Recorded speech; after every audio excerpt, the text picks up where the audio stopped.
To fans around the world, Murray Walker will always be remembered as the voice of Formula One. But he was so much more. When those fans turned on their televisions to watch Grand Prix racing, Murray also became part of their family. This is round 14 of the 16-race World Championship and the end of the European season.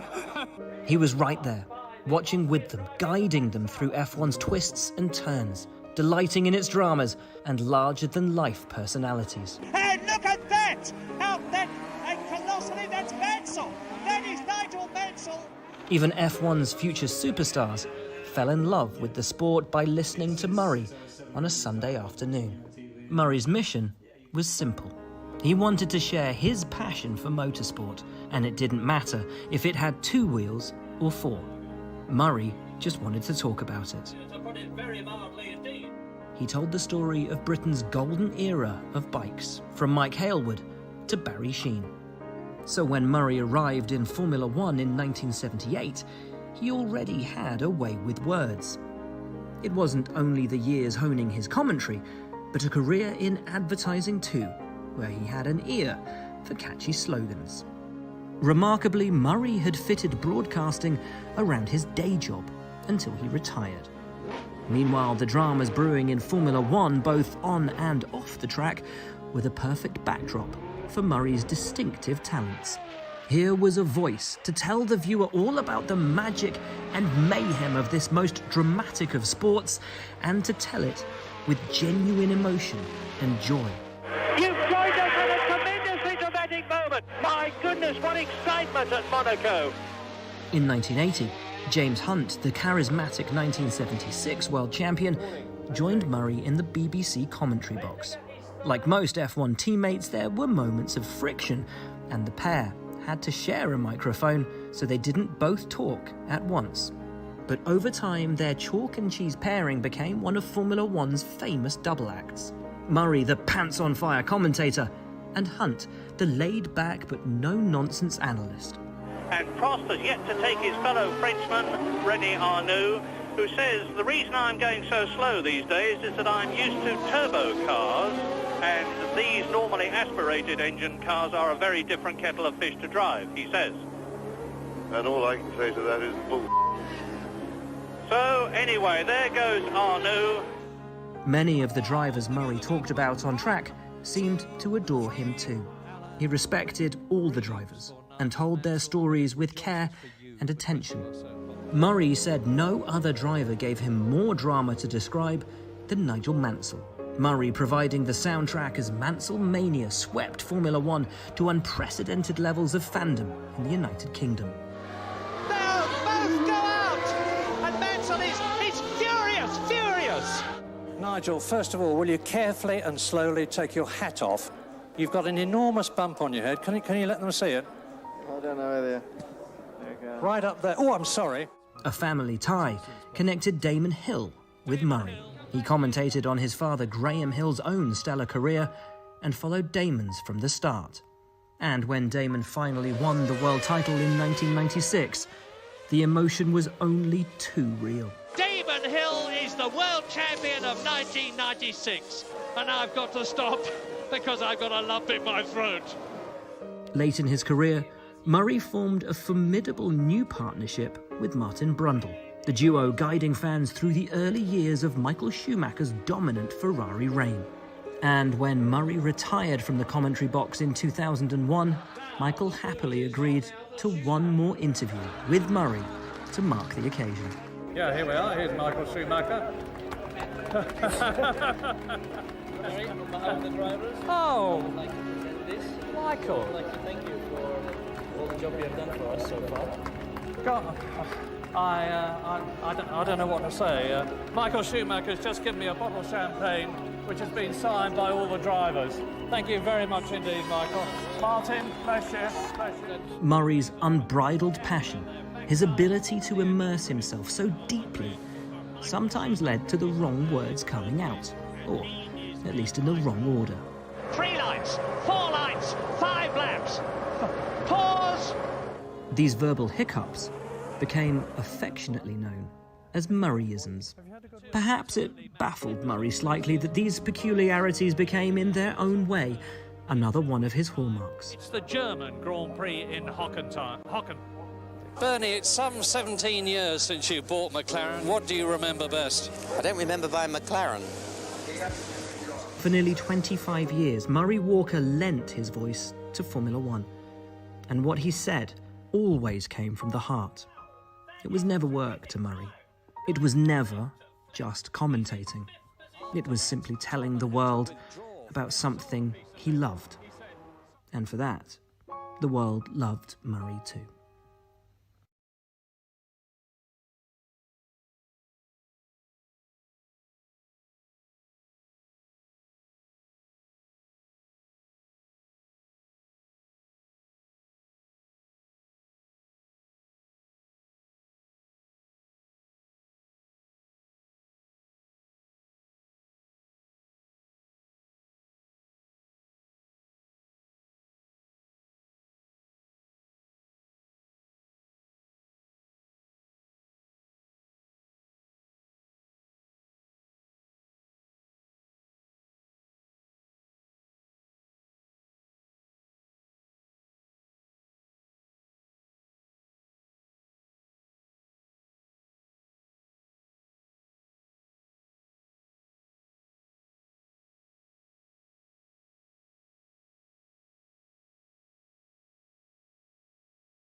Good evening, everyone. Welcome to Donington Park for the Milltek Sport Civic Cup UK. We're past the halfway mark of the championship now, with 4 races down, 4 still to go, and the championship very finely poised now as we head into the second half of this season. A couple of drivers establishing themselves as clear favourites, but still plenty of storylines to unfold as we arrive now at one of the fastest and most popular racetracks in the United Kingdom.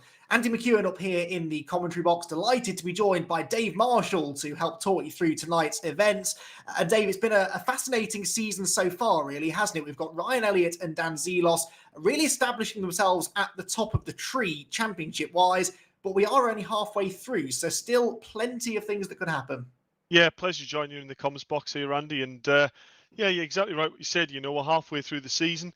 You know, Ryan's had a really strong performance in the first 2 rounds, but as we're only halfway through, all it takes is for Dan to, you know, repeat what Ryan's done in the first half, and then, you know, it's on the opposite foot. So yeah, it's a real event here for Ryan to get a good result, and you know that's really going to help clinch things regarding the championship, because it's a lot harder for Dan to try and do what Ryan's done in the last remaining round instead of these 3. So Yeah, I mean, Ryan Elliott, 3 race wins from the first 4 races. He won the first race at Brands Hatch, did the double last week at Alton Park, and his worst result is a second place. So you'd think with numbers like that he would be in an unassailable lead already. But Dan's done a pretty good job, actually, of keeping him pegged. He has win himself at Brands Hatch, 2 podiums at Alton, and really, had it not been for a relatively lacklustre 4th place in the first round at Brands Hatch, he would have been right there with Ryan Elliott. 11 points is the gap between them. And then quite an interesting battle going on for 3rd place, really. Senna Proctor is 3rd on 47 points,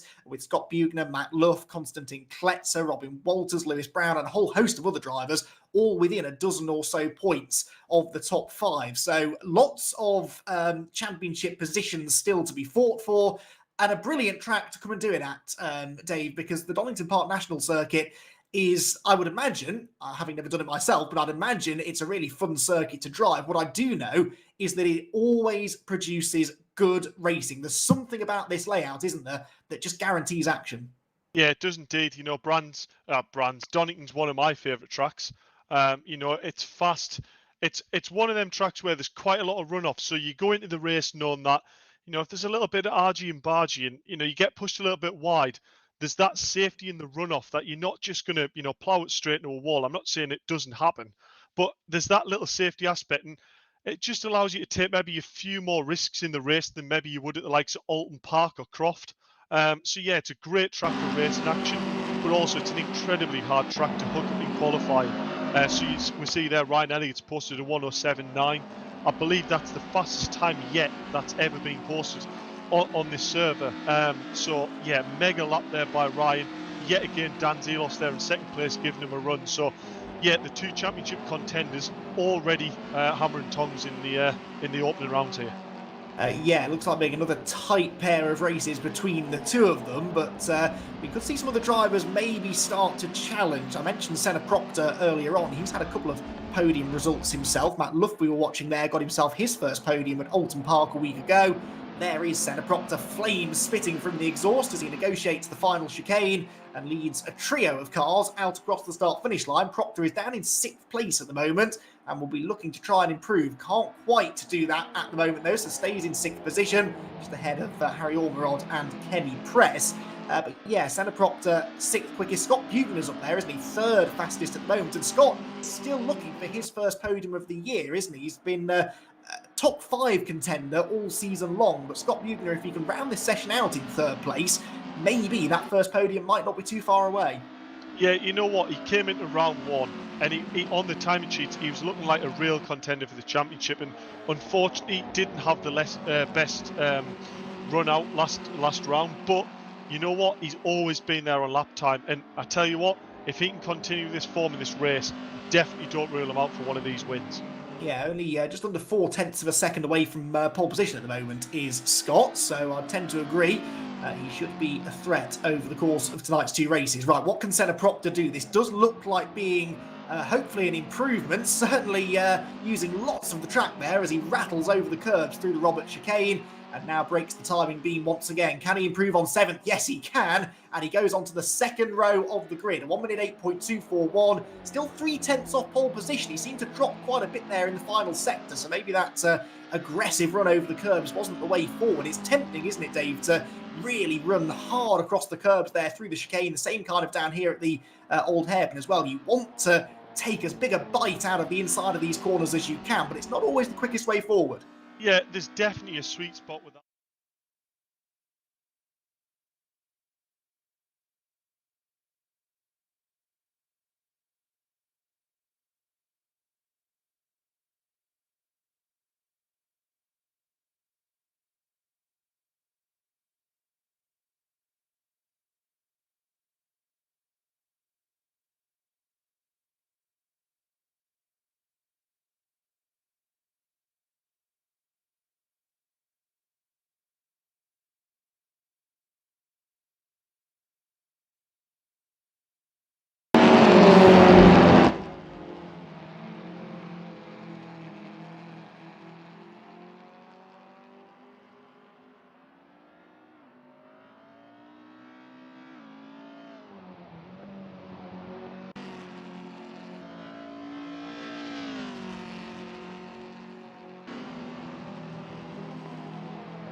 pushing it to do 3 fast laps. So realistically, it's probably you go out, get your tyres in the window. You don't want to get too much heat in the front, but it's getting that temp in the back that's key. You know, if you can get the temp in the back, stop as much oversteer, especially going to old hairpin, but not overwork the front tyres too early on.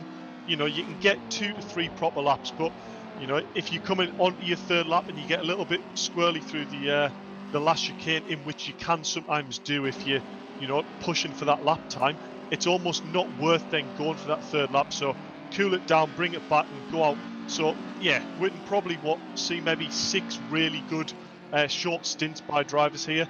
I don't think we're really going to see anyone sort of fuel up to do 6-7 laps off the trot, come in and then go out for another set.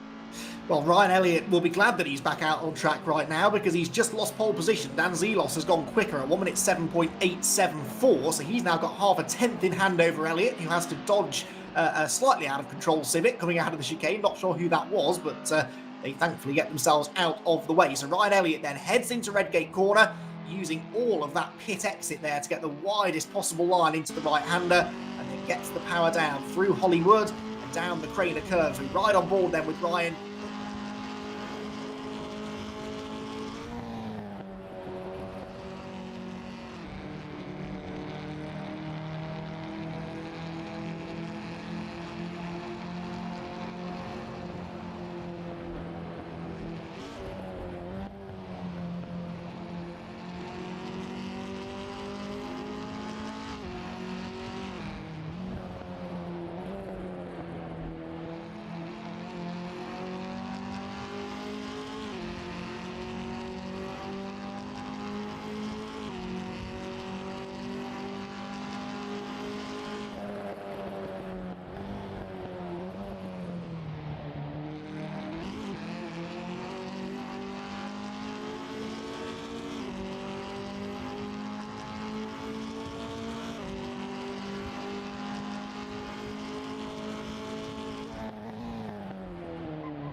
Well, maybe we'll see some of the drivers trying to use that a little bit to their advantage. Alfie Threlfall here is down in 14th place at the moment, just ahead of Finley Lines, the 9-year-old, yes, 9-year-old, who is already quicker in a sim than I am, that's for sure, and quite a lot of other people who've been doing it longer than him. But Finley 15th is a tenth or so slower than Threlfall, who comes down into the chicane. He has got a car just up the road, actually, that he might get a bit of a slipstream. That's Kletzer, actually, isn't it? 43. So these two are both going to cross the line at a similar point. Let's see if we have any improvements. Kletzer stays in 9th. What can Threlfall do?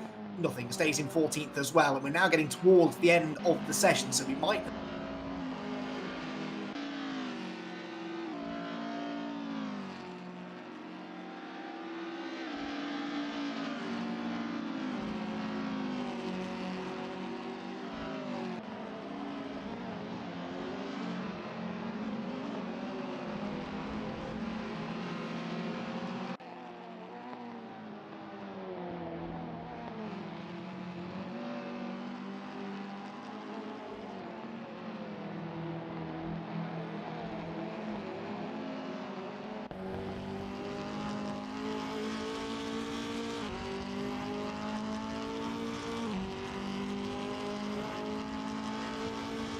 Constantly changing places all the way up and down the grid. Yeah, exactly, and points run down to 15th as well, remember, so actually some of those battles that aren't necessarily right at the front of the field are still worth watching. Harry Threlfall there watches his lap time disappear because he runs very wide out of the old hairpin, rattles across the grass, manages to get back on the road. Alfie Threlfall, meanwhile, has just gone 10th quickest though, so the other Threlfall running for MJ Motorsport has managed to find quite a big chunk of time there actually, and buys himself well and truly into that fight towards the back end of the top 10. Harry just trying to pick up a bit of a slipstream there from a car that's backing off, I think, towards the end of its run. Down into the final chicane, picks the braking point, turns in. Pretty nice, maybe a bit too much speed into the corner, and that means that he hits too much of that second curb. And just like that, what was looking like a fairly promising lap just goes away completely with a fractional mistake into the final corner. Yeah, and as we were just saying that, Ryan Elliott, I was going to comment, is posted the fastest first sector, and he's hooked it together to put him now pole. You know, Dan Zelos has already crossed the finish line now at the end of qualifying. Unless if Senna can put a lap together here, Ryan Elliott is your pole man. Wow, well spotted. I had sort of assumed that we had our front row set, but you're right, Ryan Elliott finds some pace right at the end, and we probably should have expected that because he is the pole position king this season.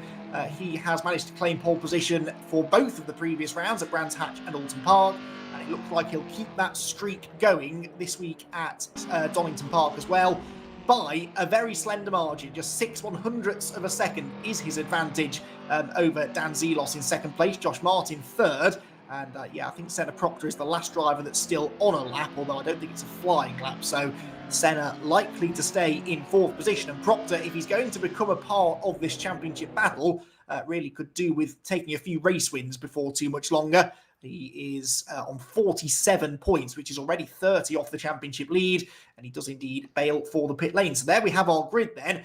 Not a huge surprise, maybe, Dave, there to see Ryan and Dan at the front of the field. But again, we can take an awful lot out of that qualifying session and look forward to the first race, given just how evenly matched those two seem to be. Yeah, incredibly evenly matched, isn't it? But a bit of a surprise to me at how late Ryan posted that lap. You know, I think Ryan's a bit like me. You know, he likes to sort of come out and get that lap time on the board straight away, and it allows him to relax into the session. So the fact that Dan Zelos was, you know, there up in first place until the very last second, you know, that it gets your heart rate running. It means that when you try to put that lap together, it just means a little bit more than when you're doing it at the start of quali. So be interested to go down and find out what Ryan thought. Yes, which Dave is about to do, because I think Ryan is there ready and waiting to have a chat with us after what was a pretty exciting qualifying session. Ryan Elliott then takes his third pole position of the season, with Dan Zelos set to line up alongside him. It's going to be a battle royale between the two championship contenders, who are 11 points apart, remember, in Ryan's favour. And I believe that Dave is down there now to have a chat with our pole sitter. I am indeed, Andy, and down here in the comms box, we do have our pole setter on the very last lap, within the last few seconds. Ryan, you've done it again. Pip Dan on the line. Worked hard for that one, Dave. That's the toughest it's been all season. Definitely that. I knew I had the time in me, but I hadn't been able to put it together. And I mean, my theoretical was a 6. I'm still not really that happy overall with the performance, but I did it when it mattered. Well, whether it's by a thousandth or a second, a pole is a pole, and you're still ahead of your main rival, so that's what matters. But I was saying to Andy in the comms, I think you're quite a lot like me, where you like to come out in quali and sort of get that lap time sort of straight in and put it on pole, and put the pressure on the other guys, and it allows you to relax and maybe even go faster still. I mean, I take it when you saw Dana put that lap time in, does it get the heart rate running? Does it really make you go, you know what, I've got to make this lap count to try and get that pole lap back? Yeah, absolutely. I mean, it seems like most qualies I sort of do a decent-ish starting lap, and then from there I can just build on it and see what other people are doing. But like you say, as soon as I saw Dan put an 8 in, I knew I had to sort myself out a little bit. I didn't panic too much because I knew I had the time in me, but yeah, it really pushed me to get that, and it was the hardest I've had to fight for it this year. Well deserved, Ryan. You've definitely put the lap together there with the fastest time that's been done on the server yet as well. So it's not just fastest in qualifying, all through the week on the server. That's the fastest time someone's posted. So huge congratulations to put that in when it really mattered, and good luck going into race 1. Yeah, thank you. Hopefully I'll be speaking to you again in about 22 minutes time. Hopefully so. Good stuff. So Ryan Elliott then gets the pole position. With it, a championship point. You get 1 point for setting the pole position time in qualifying, and that means that he is now 12 points clear of Dan Zelos in the championship. Now, mathematically, Ryan could actually wrap the title up tonight. It's a bit of a long shot. He would have to be 43 points or more ahead of Dan Zelos after today's 2 races. So it would mean Ryan taking at least 1 race win and probably a podium in race 2, and Dan Zelos having a pretty low-scoring night. And with Dan lining up on the outside of row 1, it looks increasingly likely then that the championship battle will go down to the wire at Snetterton. But this is Dan Zelos' last chance, of course, to try and take some points out of Ryan, so that he is a little bit closer, maybe, going to that final event. So the cars then lined up on the grid ahead of this 20-minute plus 1 lap race, and it is Ryan Elliott then who has the pole, and that is a big part of the job done, Dave, but that's only part of the job. You've got to get off the line well and get into that first corner first. How difficult are these cars to launch off the line from a standing start?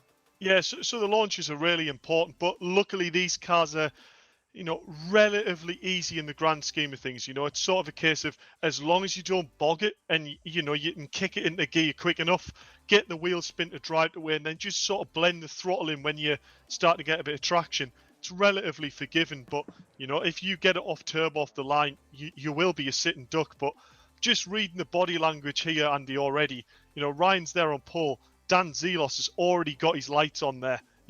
He's definitely hungry for this win.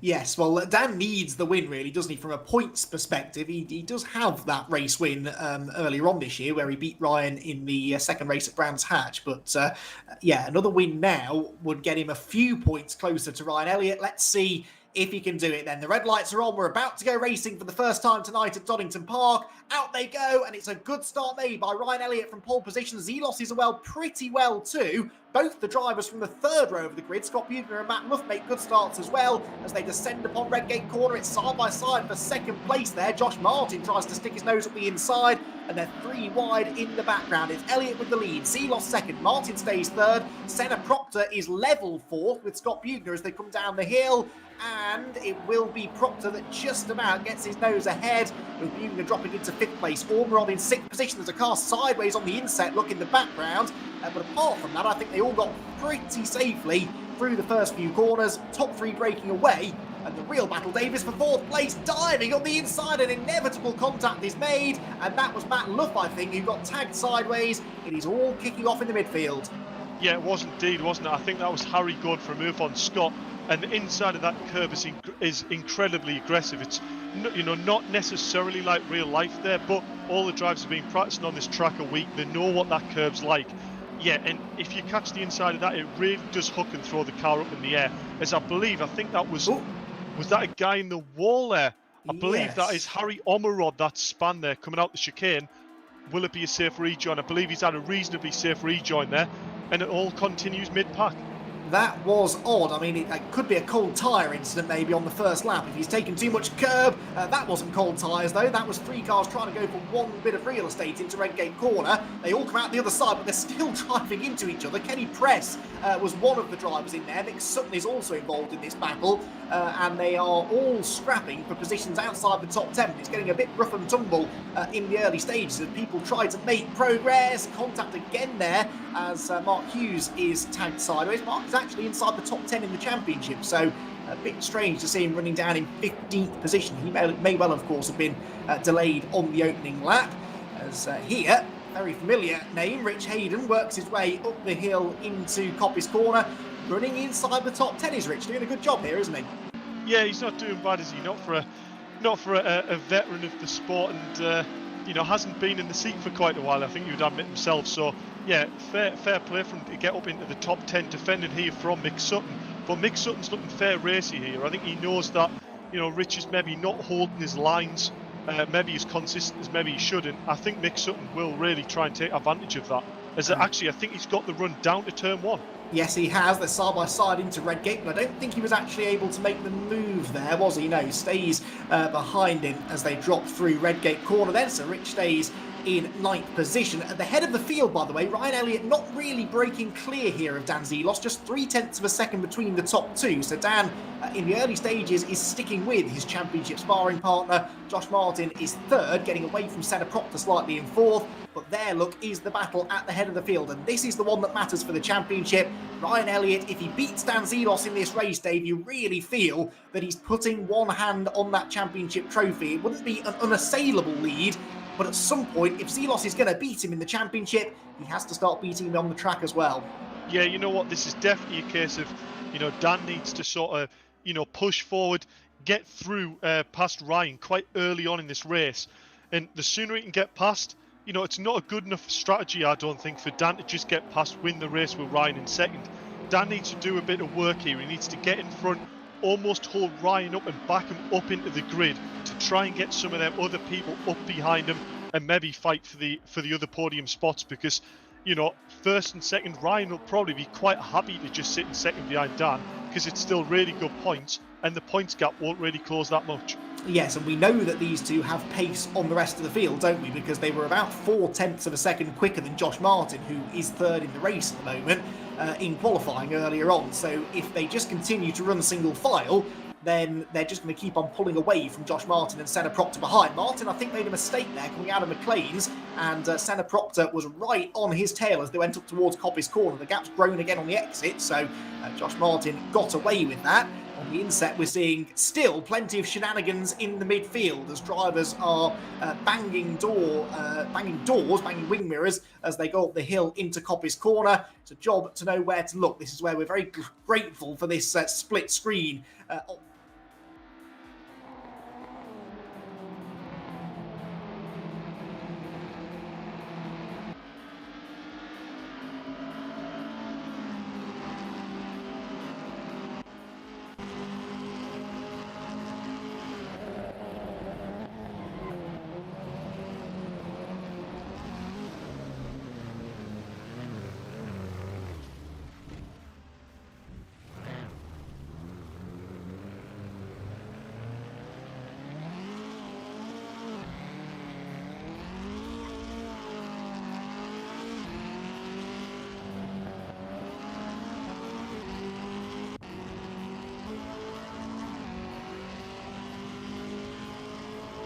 You did make us laugh there when you mentioned the word shenanigan, because my girlfriend's got a case of she doesn't know the word chicane. She thinks chicane is shenanigan. So the fact you mentioned that did make me chuckle a little bit.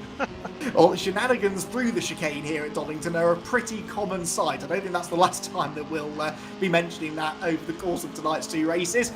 Good stuff. Dan Zelos then chasing down Ryan Elliott at the front of the field.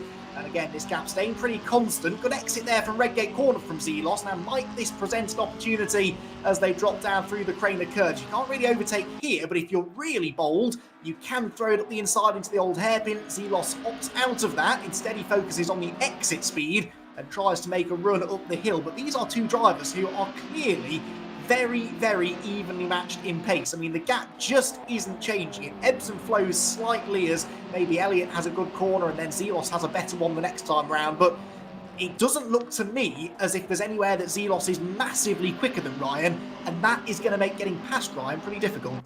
Yeah, definitely. And I wonder whether, Dan being in this slipstream, it's going to be slightly easier for Dan to lap in the lap times that Ryan's doing, while still looking after his tyres because of the tow. So whether or not this is going to play into Dan's favour later on in that race.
Quite content just to follow Josh Martin and hope that they didn't lose too much time to the leading two, because if the leaders did then start to battle, Senna and Josh could have just rolled straight up behind them. But as soon as Senna saw Dan Zelos head for the pit lane to serve that drive-through, he immediately struck, didn't he? Made that move at Redgate Corner, and now he's setting off after the leaders. So the starting point between Elliott and Proctor is 3.1 seconds. Let's see if that comes down. At the moment it's not, it's going the other way, and Ryan Elliott is continuing to build the advantage. Josh Martin being dropped in third now, and could shortly come under some pressure here from Scott Buechner, who again, slowly but surely, is moving his way back into contention here. Scott, had he scored a few more points last week at Alton Park, would definitely have been at least on terms with Proctor for third in the championship, maybe even breathing down the neck of Elliott and Zelos. So don't count Buechner out here. We said that a podium result might be possible, and he's closing at the moment on Martin in third. Yeah, definitely that. And you're right in what you said about Josh has maybe dropped back a little bit here. Scott will be thinking this could be a real opportunity for me to grab third place here. He's closing that gap. He's within 8/10 there now. But I tell you what, the real battle is also developing down in 10th place, where Mark Hughes has really closed the gap onto the back of Finley Lyons, who at the moment...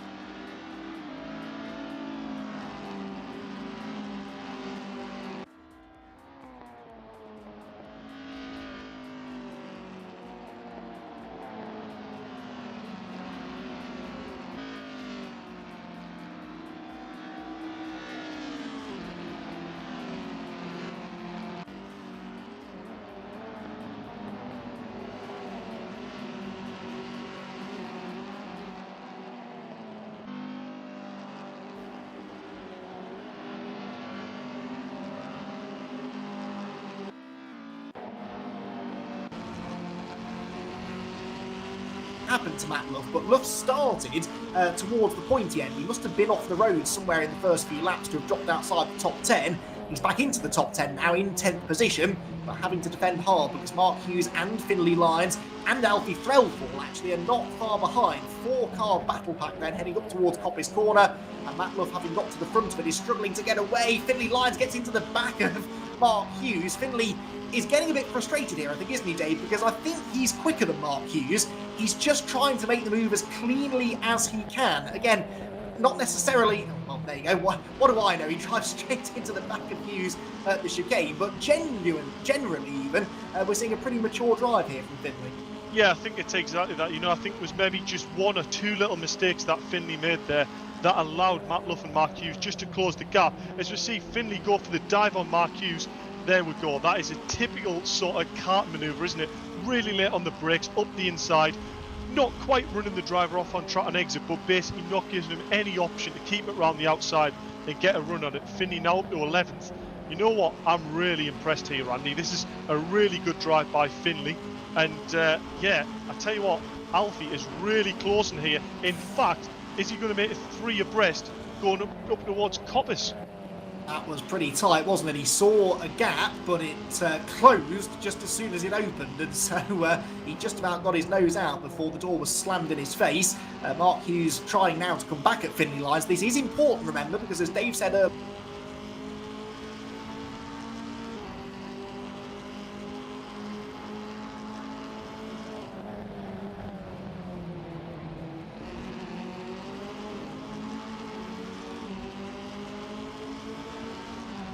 because Alfie Threlfall is right behind him, and the three of them once again head towards Redgate Corner. We're well into the second half of the race now, and this is a titanic battle going on further down the order.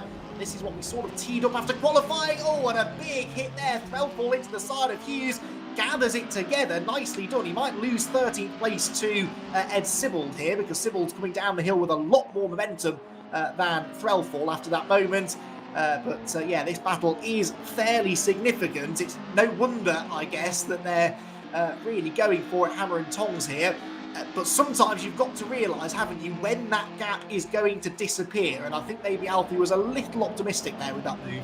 Yeah, you know what, Alfie committed to that move and the door closed as he went for the move. So, yeah, it was maybe a little bit optimistic, but it was just a case of, a little bit of a race incident and maybe, being too committed into a section where it maybe needed a little bit more caution. But what I'm really noticing is Finlay is really committed on the brakes down to the chicane, but actually ends up costing him time on exit, whereas Mark Hughes looks a little bit more reserved on entry, but gains the time on the exit. And that's why we keep seeing, this gap being created through the chicane, but then by the time we get to turn 1, Mark Hughes is right back on Finlay again. So if Finlay can judge that and realise where Mark's getting that extra speed on him, he can learn from that and maybe pull away with Mark, and then both them don't have that option or that chance of losing that reverse grid pull.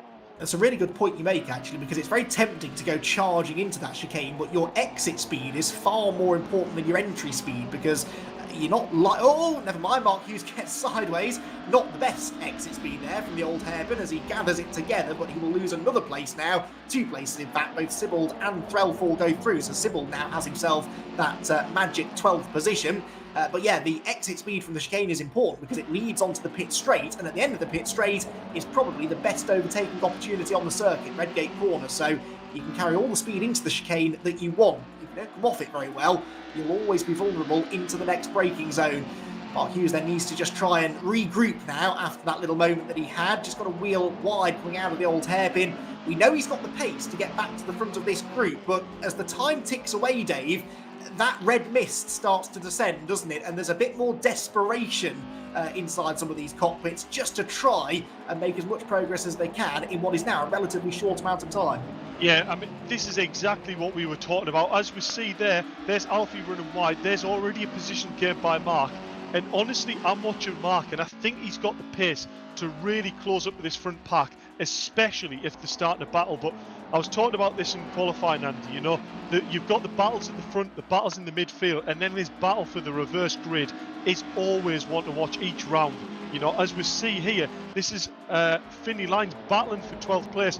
Now, this is where Finlay needs to decide, does he go for the straight attack, which he has, or does he try and work with Sibbald here to make sure they both finish in that 12th place? But actually looking at it, Mark Hughes has actually probably got too much pace for them to just work forward and not look in the mirror. This is going to be a real, maybe 4-way battle all the way at the line, I reckon. It's brilliant to watch, isn't it? Here comes another attack into the chicane, but as you said, you're not going to outbreak Finley Lyons very easily into the chicane, and because he tried it, Sibbald is slow on the exit, and here comes Mark Hughes. So this is attempt number 3 at least for Mark Hughes to get to the front of this group. He's on the outside, 3 wide. He's super late on the brakes. Finley Lyons again lets them both go in the hope that they'll then trip over each other on the exit. There's a bit of pushing and shoving, a bit of Morse code there being tapped onto the rear bumper by Finley Lyons towards Mark Hughes, who runs wheel to wheel now with Ed Sibbald, side by side through the right and the left at the Craner curves, now into the old hairpin, and Mark Hughes going right round the outside again. Brilliant commitment.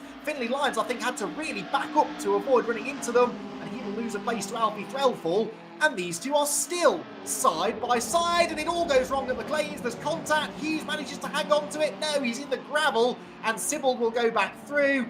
And yet again, Mark Hughes, this has got to be the most frustrating situation. He's been racing with these drivers for so long. He's clearly quicker. He just can't quite get the job done, and now I fear he might not have time to get back to them. Yeah, exactly that. And I think Alfie in the background there are caught mirroring exactly what Mark Hughes was going through. Both of them sort of pirouetting with the car behind that had just nudged them through the apex. I actually thought Mark was going to hold on to that there and managed just about to keep it on track, but unfortunately it was a great save, but just ended up in the gravel. But I tell you what, Finley Lyons here in 12th. This isn't done yet. Alfie is all over the back of Finley already, and this is going to go down to the wire for sure. Yes, and that 12th is the really important one, isn't it? So Finley's not going to want to give it away to Alfie Threlfall. But you're right, it's closing in pretty rapidly. On board briefly there with Threlfall as he chased down Finley Lyons, who runs a bit wide out of the old hairpin, and here we go again. Game on going up the hill. Finley's got the inside line through Snarky's and Schwant's curve, but the next real corner is McLean's, and that is a right-hander. That will favour Alfie Threlfall. He goes through on the inside. Finley again gives him a headbutt on the apex. Now, he'll get back up the inside again into Coppice Corner, but if I was Alfie Threlfall, I'd be a bit miffed at that, because Alfie made the move stick cleanly going up the hill, and Finley just bumped into him, eased him wide and went through. I'm really resisting the urge to make a comment about how Finley's learnt all of this from his father, Stuart, but I'm sure Stuart will not let me get away with such comments. But Finley certainly is not afraid here, is he, Dave, of getting his elbows out? No, I'll let you make that comment, not me. But yeah, I mean, this is showing the maturity here from Finley. Stuff that he's learned from karting. Them little bumps. I could be wrong there. I don't think he bumped and got past on that corner. He did it on the corner afterwards. But I've noticed there, Alfie Threlfall also gets a drive-through penalty as well as Mark Hughes for exceeding track limits. So if Finley realises this quick enough, Finley just needs to keep this on track. Even let them two go past, and he will have reverse grid pole. Yes, that is a good point. Meanwhile, for 4th place, Dan Zelos has got back ahead of Scott Bugner. So this is one of the things that I was going to try and keep an eye on as the race went on, the recovery drive from Dan Zelos after that drive-through. But I've been so distracted with the action further down the order, I rather forgot about him. He has got back into 4th place, though. That will get him 13 points, 2 more than he would have got for finishing in 5th position. I don't think he's going to have time to get to Josh Martin. 2.5 seconds with a lap and a half to go is probably a bit much to ask. Right, what on earth is going on down here? Well, Mark Hughes has got himself into 12th, and would you believe it, I think he's made it stick this time. So Mark Hughes for 12th looks good, although we know he's got this penalty hanging over him. Finley Lyons, therefore, could still inherit that position. Then Threlfall and Kenny Press, I think that is, who was about 3 seconds quicker than this group on the previous lap, moves through into 14th place. So Kenny Press now, pressing on, might yet be able to get something good out of the race 2 grid. Yeah, I like that pun there. That was a nice little pun that you dropped in there. But yeah, you know what? I was looking there. These little Finley Lyons little bops that he's given, I actually don't know whether he's doing it to move the car out in front. But if you look at how good he is on the brakes, I think the cars in front of him are actually catching him out on how early them are. He must be using both of his feet on that pedal to stop that, Andy. Because I tell you what, a 9-year-old pushing a pedal, as hard as what these sim pedals are. He must be 2 feet in it with both hands on the wheel, really giving it some. But fair play, I think he's probably one of the latest breakers out there.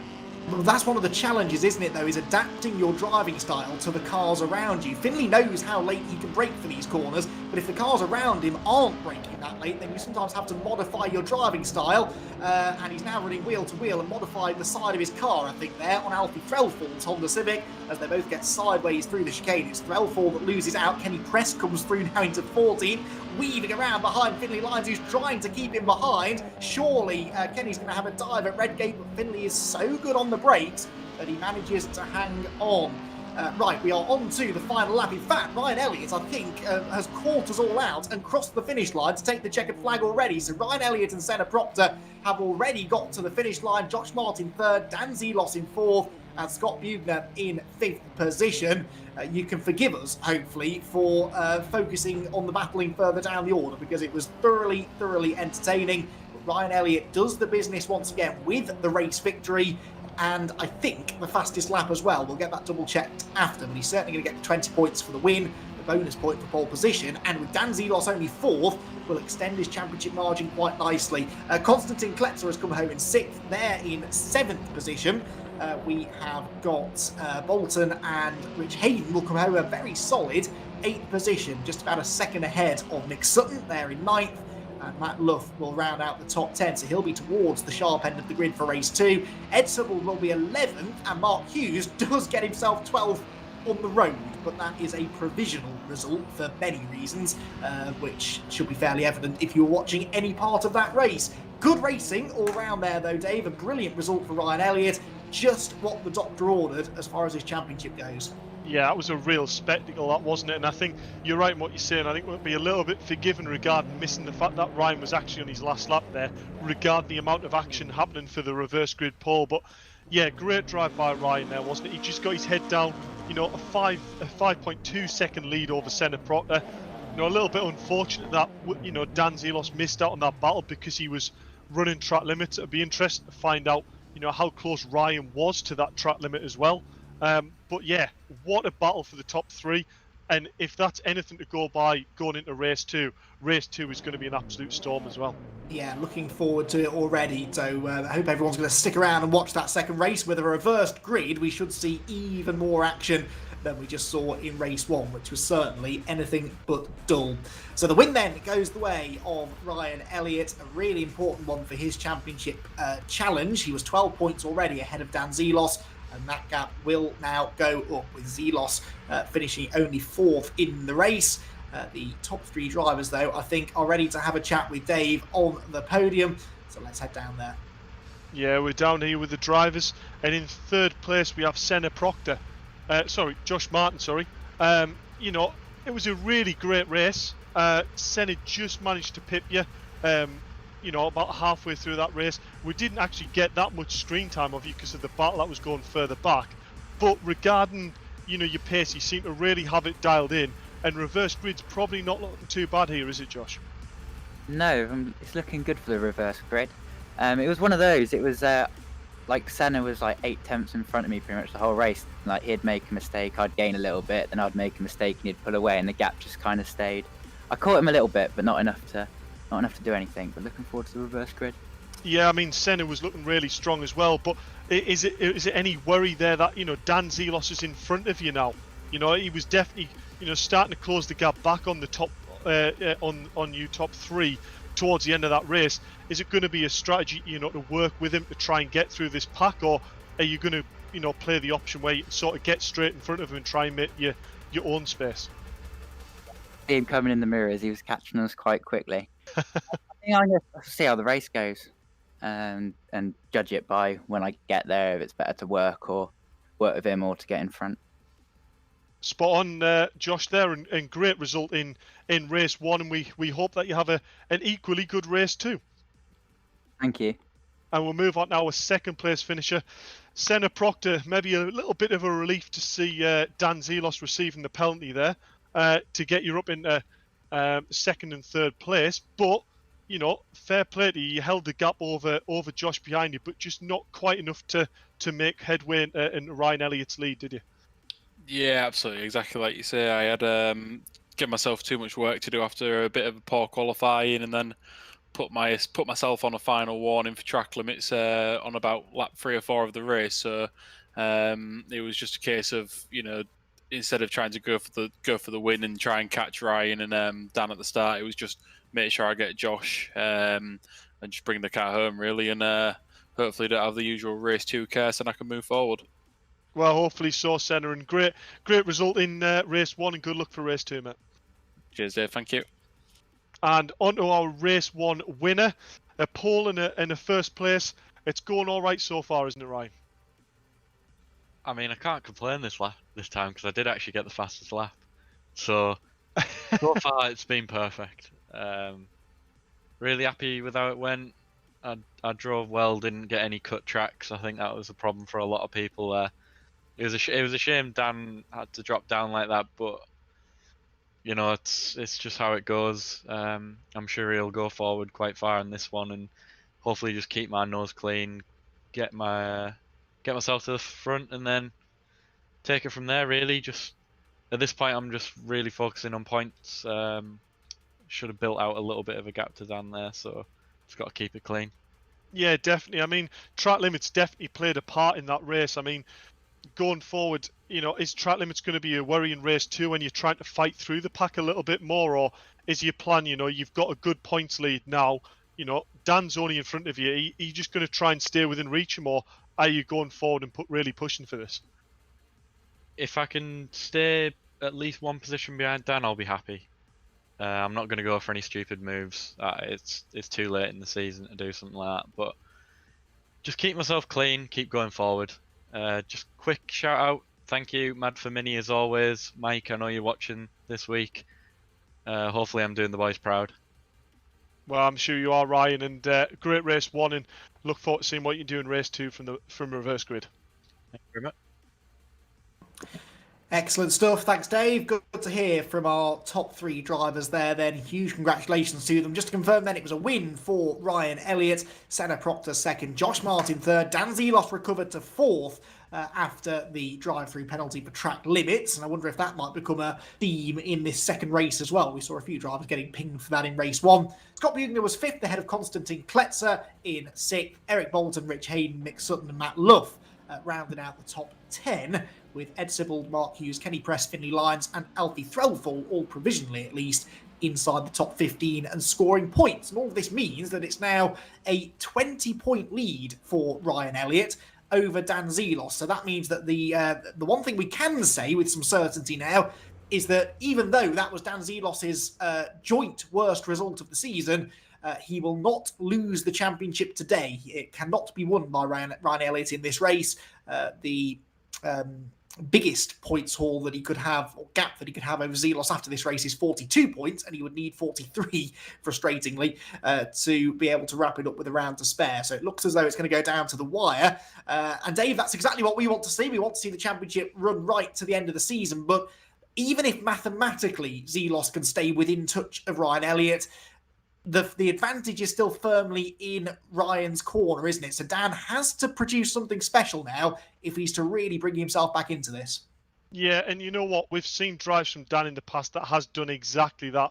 He's obviously got the pace over the drivers in front of him going off qualifying and running the practice. So, yeah, it'll be great to see how he gets on in the race. And, looking at his experience that he's had in JCWs in real life and the likes of that, he's going to be a real driver to watch going forward. He knows how to get through the pack, but Ryan is only 2 or 3 positions behind him. If he tucks in behind his bumper, and you've got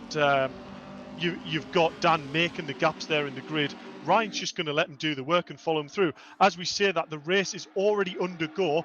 Dan Zelos is already up into first place, whereas you've got the likes of Rich Hayden in 3rd place. Yeah, so race 2 underway then, and a big shuffle already. Zelos with the lead, Luff 2nd, Hayden 3rd, as you said, as they race towards McLean's corner for what looks to be the 2nd time of asking. So Zelos has got the job done here in the early stages. Now, where is Ryan Elliott? He is only 8th, so Elliott hasn't made huge strides towards the front. This is exactly what Dan Zelos needs. Dan Zelos was runner-up in the Mini Challenge JCW class last year. He was 3rd in the Mini Challenge the year before. He is a very, very experienced young front-wheel drive racer.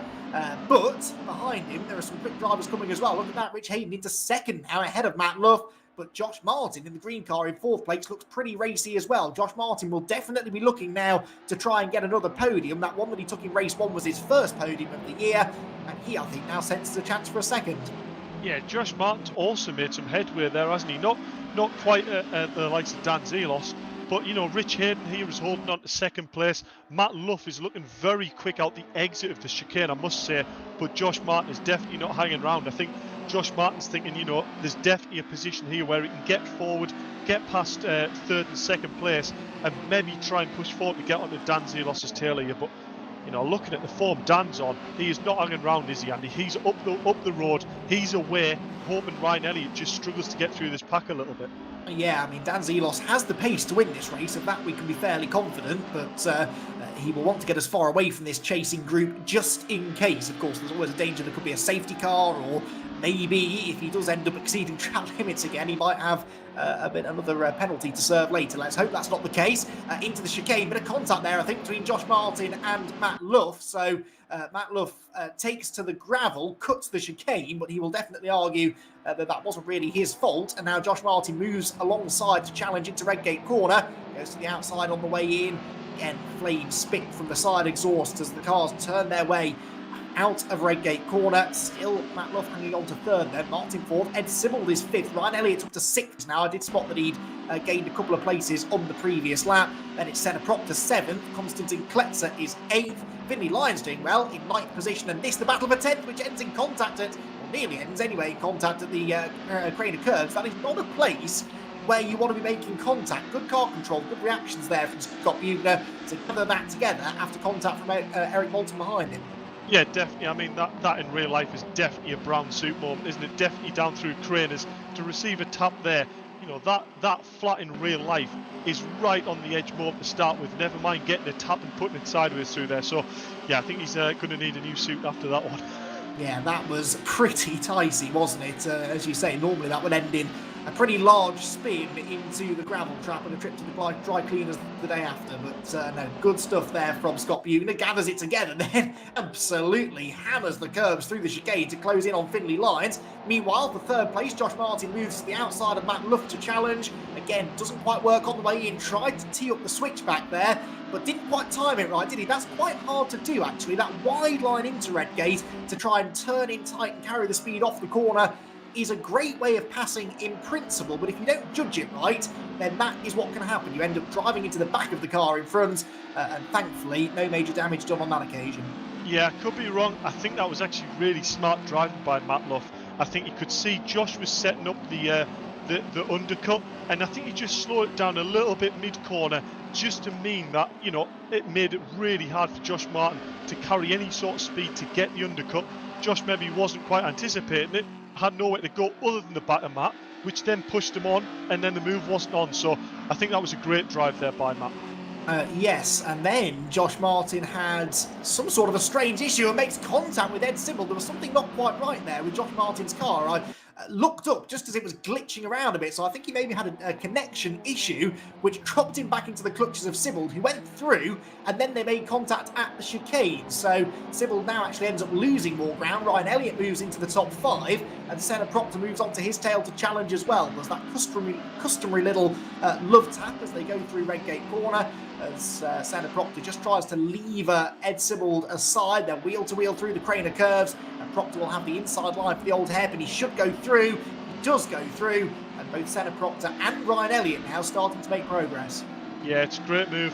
I mean, looking back down the grid, we've got Finley Lyons there, still in 10th place. You know, he's made good progress at on the start of the race. He's got himself up to 10th place from, I believe he was 14th place or 13th place. And Mick Sutton as well in 11th place. So not bad finishes at the moment for both of them. Scott, you know, hasn't unfortunately quite made the progress. Whether he's been knocked down the grid a little bit there. Konstantin Kletzer, another good solid start of the race, sat there in 8th place.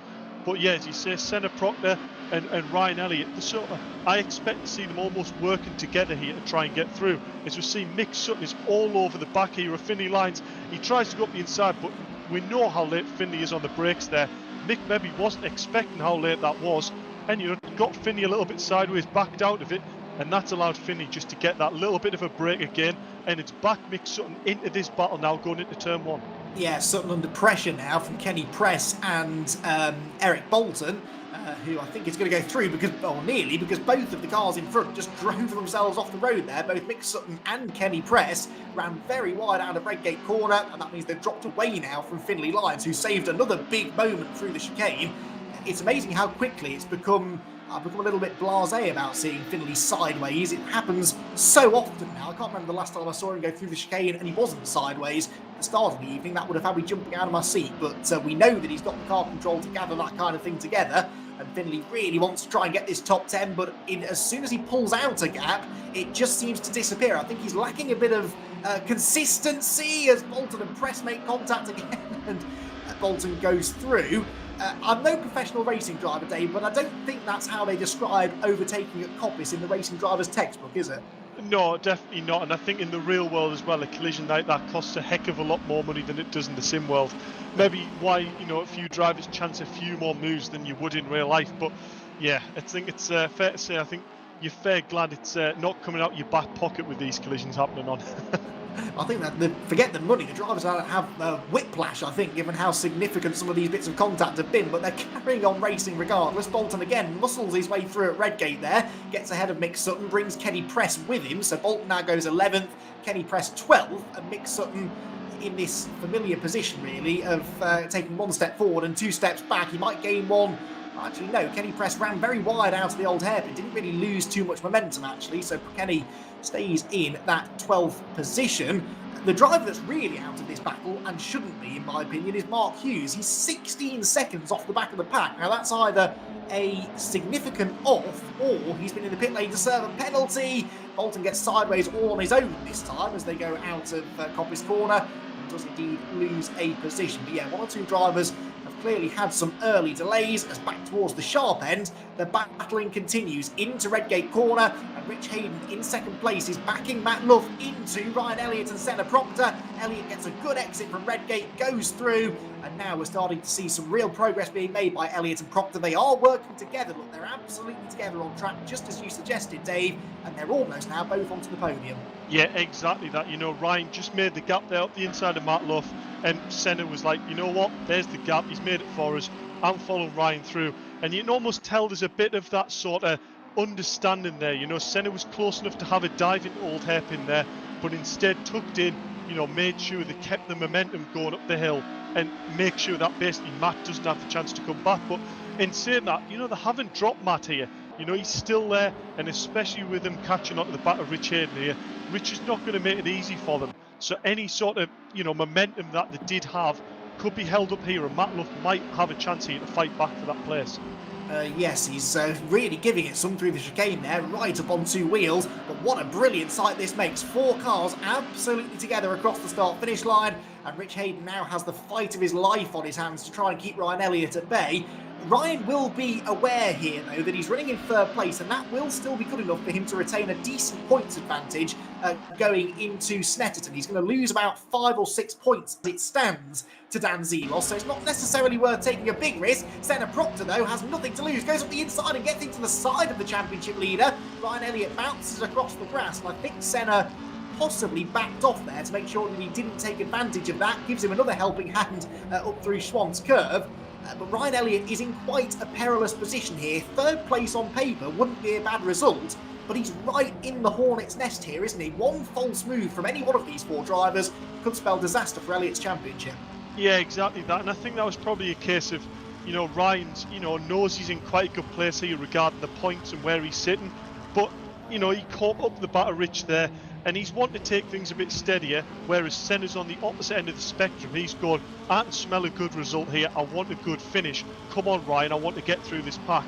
And I think it was a case, Ryan could have probably made the move there on Rich, but instead went slightly defensive, as you see Ryan getting incredibly sideways into turn 1, just catching the grass there. And yeah, a case of he didn't go for the move, so Senna went, well, if you're not going for the move, I'm going to go for it. He went for it, and unfortunately a little bit of collision mid-corner, as we see Rich Hayden going incredibly defensive here. But Ryan Elliott gets up the inside. Will he have the run? Senna Proctor is going to go with him up towards McLean's. He's going to have to hang it around the outside of Rich here into the right-hander. Is Rich going to drop in and get the undercut or hang it around the outside? That's a bad idea with Senna Proctor, British touring car driver. He'll run him off. He's kept up the inside going into Coppice. Inside line for Senna. Ryan's away. Senna will be away. You know what? Job's a good one. Yeah, and good driving that from Rich as well. I think he knew when he was beat. He defended as long as he could, but just made that little mistake down at the old hairpin. And now he's going to try and fight back. So Ryan Elliott getting away, but Senna Proctor and Rich Hayden side by side for third. Matt Luff is sensing a chance to get back into this. Too much curve for Proctor. Way wide over the grass, and here comes Matt Luff. He could make it 3 wide down the straight. Rich Hayden has other ideas. He moves across to cover. He doesn't know which car to defend from here, does he? Weaving from right to left, and in the end he makes it super easy for them both because he outbrakes himself at Redgate, and up the inside will go Senna Proctor back into third. Can Matt Luff squeeze through? Oh, there's almost a bit of contact there through Hollywood on the grass for Matt Luff. Tries to charge through. Hayden's on the grass. He still doesn't want to give in. Matt Luff goes up the inside. There's another bit of a hip and shoulder, and Luff will get ahead. It's just so tight between the the 3 drivers really. They're going down through the crane of curves, and Rich just wanted to get back in line before Matt Luff was up the inside, and they just made the tiniest bit of contact. Yeah, you know what, was very much a case of, you know, Rich was on the outside with a little bit of grass on his tyres. As we see up the inside, Matt Luff's a little bit wide. He's on the grass. This is going to leave it right in the place for Sybil down towards the chicane. Will he have the run? Job's already done. In fact, this might actually bring Scott right into the equation in the chicane as well. Yeah, Scott Bugner looking to try and move through, and then it's Josh Martin behind them. So Martin's really dropped back in this race, hasn't he? Because he was maybe on course for a podium earlier on, but Josh Martin down in 8th position, perhaps not going to repeat that podium that he had in the first race. His previous lap was 108.7, which wasn't really setting the timing sheets alive. Right, Ed Sybil, though, is moving forward nicely. He's into the top 5 now, ahead of Scott Bugner. Matt Luff, just as it looked like he might gain some positions in this race, actually ends up losing some and drops down to 7th. Josh Martin 8th, Konstantin Kletzer 9th, and Kenny Press has just got himself back ahead of Finley Lyons in their ongoing tussle to break into the top 10. Bugner and Sybil side by side up the hill. Now Matt Luff says, this looks like fun, I want to play too, and goes up the inside of both of them. That won't work. He bails out of it, thankfully, before there was contact with both cars at least. He does bang wheels there with Sybil as they go up the hill, and he will go through into 6th position, but Scott Bugner is into the top 5 and now tries to set off after Rich Hayden ahead. Positions changing almost too quickly to keep up with here. Corner by corner they're chopping and changing, swapping positions like it's going out of fashion. And again it happens into the chicane as Sybil is sideways over the curbs. And this time he gets it all wrong. Back through goes Matt Luff. Josh Martin gets the run as well and gets leaned on for his troubles by Luff. And in fact Josh Martin might get both places here as they head towards Redgate Corner. Late on the brakes, on the inside. Josh Martin goes through. And you know what? I think Konstantin Kletz there is sitting at the back thinking, that was quite a nice quiet race for me. And he's ended up with battles going off in front of him that much that he's actually closed up the gap. And Konstantin could be looking on for anywhere between sort of 8th place and 5th place. Yeah, this big group are just holding each other up so much. It's great to watch. The racing is exactly what we want to see, although maybe a bit more contact than would be ideal, but it's still entertaining, but certainly not the quickest way around the circuit. Dare I say it though, it might just have calmed down a little bit for a moment or two as they work their way back up through Coppice Corner. Let me remind you as well that Dan Zelos is still leading this race, only by 12.4 seconds. I mean, he is stroking this one home at the moment. Ryan Elliott, now he's into 2nd place, I think knows that 2nd is as good as it will get. So he, in fairness, is not pushing as hard as he was. Senna Proctor is keeping him honest in 3rd place, though the real battling is going on behind. Scott Bugner 4th, Rich Hayden 5th, Josh Martin 6th, Matt Luff 7th, Ed Sybil 8th, Konstantin Kletzer 9th. None of them are lonely at the moment. They've all got someone to play with, and these battles are going to continue to run, I think, right to the checkered flag. Yeah, definitely that. I mean, you know, Dan Zelos, 12.5 second lead. Dan will just be counting the minutes down, you know, driving within himself, making sure he's not getting any of them track cuts that he got in race 1, making sure he doesn't get a drive through. You know, it's almost job done when you. I say that, commentator's curse. I should learn from that, shouldn't I, Andy? There, touching wood, but yeah, you know, Dan Zelos, 12.5 seconds in play. You know, he can drop seconds a lap and still not be caught by Ryan here. So realistically, this should be a 1 for Dan. a good victory. But the problem for Dan is Ryan's still there in second place. So realistically, everything that's gone on today, unless if he's got a fastest lap in this race, as I say that, he gets incredibly sideways into turn 1. Them are not risks you want to be taking, are they, Randy, when you're winning by 12.5 seconds? Yeah, I mean, they're not risks that you need to be taking at all, are they? I mean, he's got this massive lead, but this, I think, is him pushing on for the fastest lap, isn't he? He knows it could be worth it. Well, it will be worth an extra point if he can get it.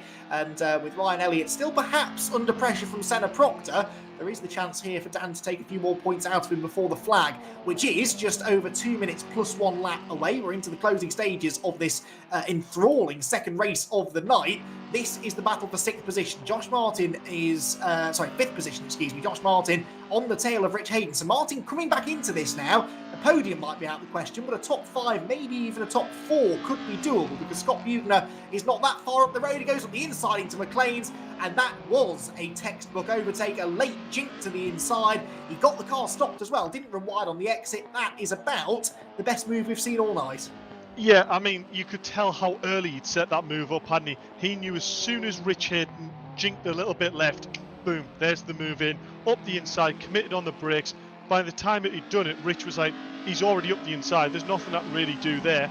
And the speed he carried through the corner, you know, job's a good one. I reckon probably move of the day, as you said, but just having a look at the timing sheet here, Dan Zelos currently does have the fastest lap.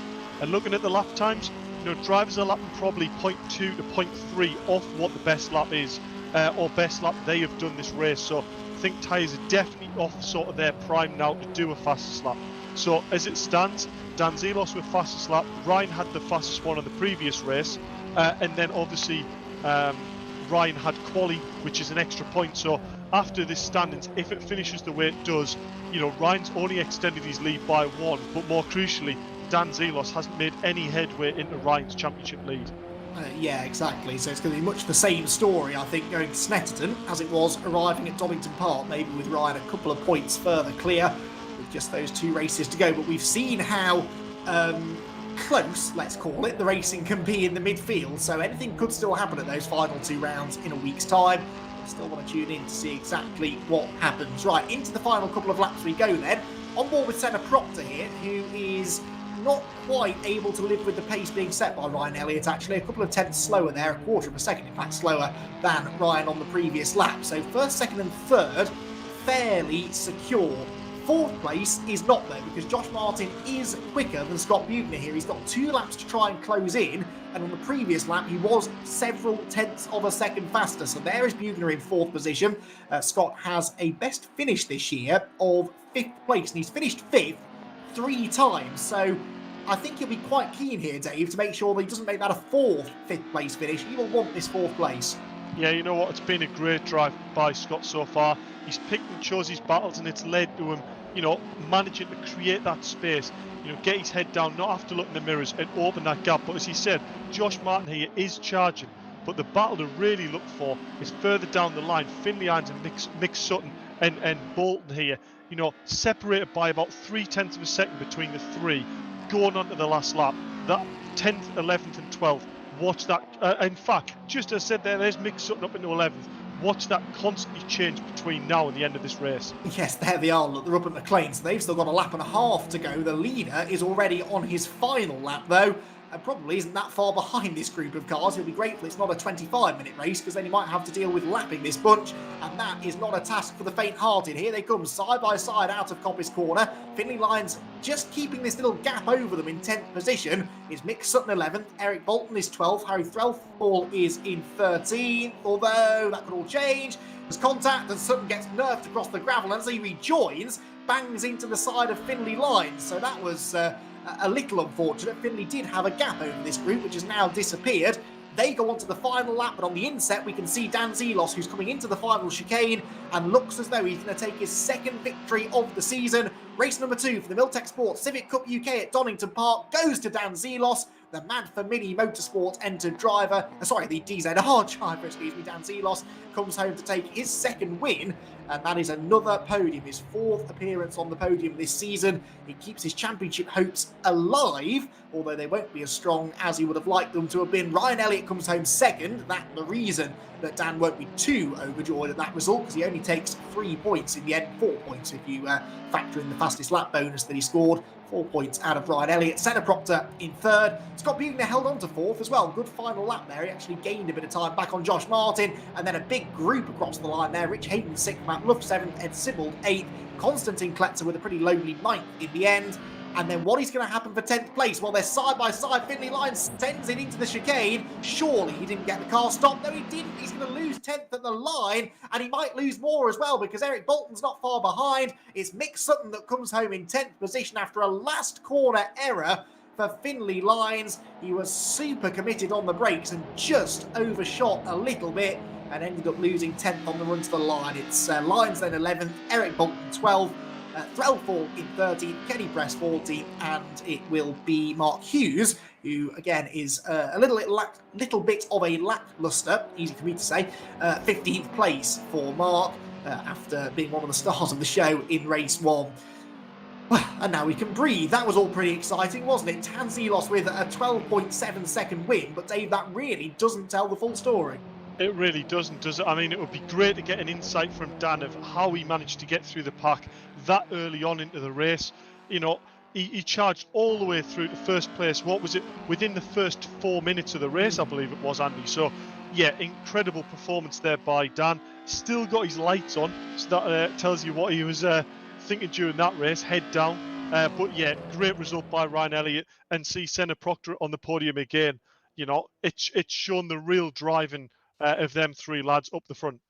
Yes, indeed it has. Well, there is the result on the left-hand side of your screen. Dan Zelos with the win, Ryan Elliott second, Senna Proctor third, Scott Bugner fourth, and Josh Martin in fifth, ahead of Rich Hayden, Matt Luff, Ed Sibbald, Konstantin Kletzer, and Mick Sutton, with Finley Lyons, Eric Bolton, Harry Threlfall, Kenny Press, and Mark Hughes rounding out the points finishers.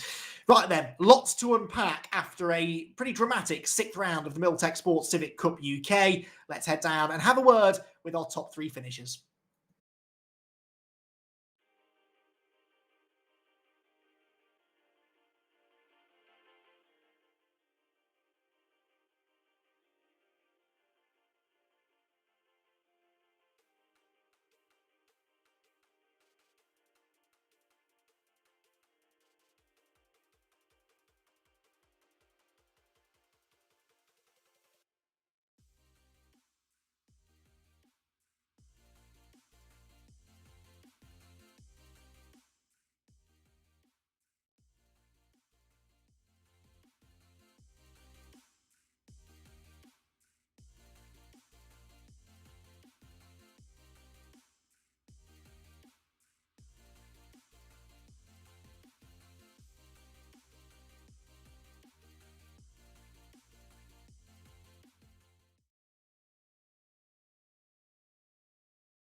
you're in round 4. And on to our first place finisher, Dan Zelos.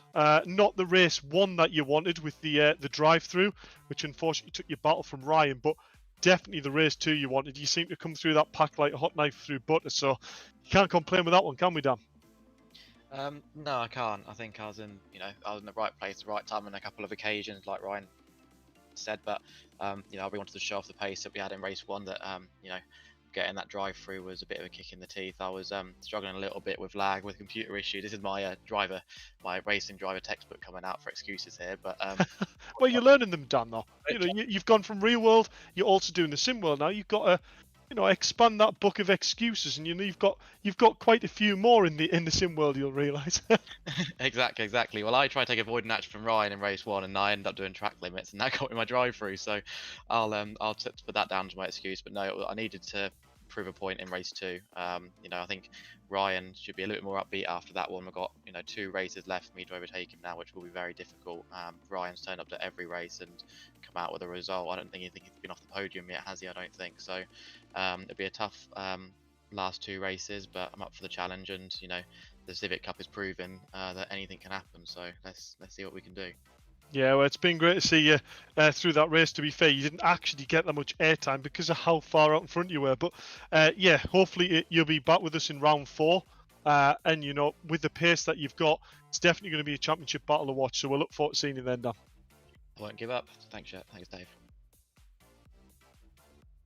Yeah, good stuff, Dave. Thanks for bringing us all of the breaking stories from the podium. Been some interesting stories to tell after tonight's 2 races, at the end of which Ryan Elliott, well, he has taken a few points out of Dan Zelos, but certainly not as many as he would have liked. Ryan Elliott will take 118 points to Snetterton in a week's time. That will be 16, he says. Bearing in mind he can't count to save his life, ahead of Dan Zelos going into those final 2 races with still over 40 points left on the table. So it's all still to play for. Senna Proctor seems to have 3rd in the points pretty much wrapped up, with Scott Buchner 4th and Konstantin Kletzer in 5th position. Josh Martin, Matt Luff, Ed Sybil, Mick Sutton and Robin Walters, who was absent tonight, rounding out the top 10.